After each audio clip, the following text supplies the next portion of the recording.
ई हमर दादी छथिन जे कि हिनकर उम्र छनि लगभग 100 सालसँ ऊपर। तऽ आइ अहाँ सबके एकटा भगवतीके गीत अहाँ सबके सुनबै छथि तऽ सब गोटा सुनै जइऔ आओर आगू अहाँ सब गोटा शेयर करै जइऔ जे खूब गोटे देखनि आओर हिनकासँ आशीर्वाद लनि।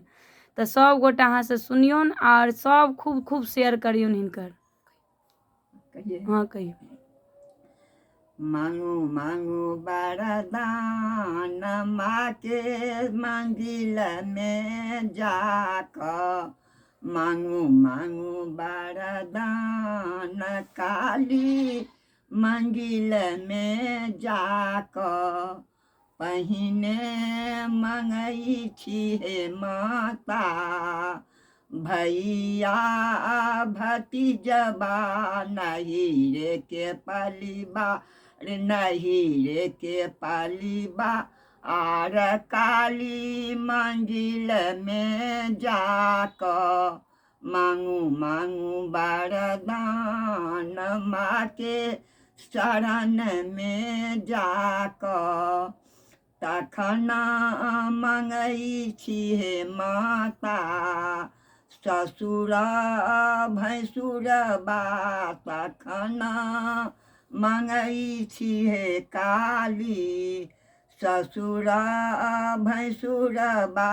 ससुरे के परिवार ससुरे के परिवार काली मंदिर में जाकर।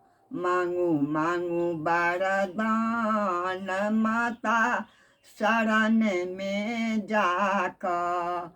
तखना मंगई छी हे माता सिर के सिंदूरबा को। तखना मंगई छी हे माता सिर के सिंदूरबा। चुटकी आही बात चुटकी आही बात माँ के शरण में जाकर। मांगू मांगू वरदान काली मंदिर में जाकर। तखना मंगई छी हे माता गोदी के बालक बा कोखिए के सिंगार देहिए के सिंगार काली मंदिर में जाकर। मांगू मांगू वरदान माँ के मंदिर में जाकर। आप किस कही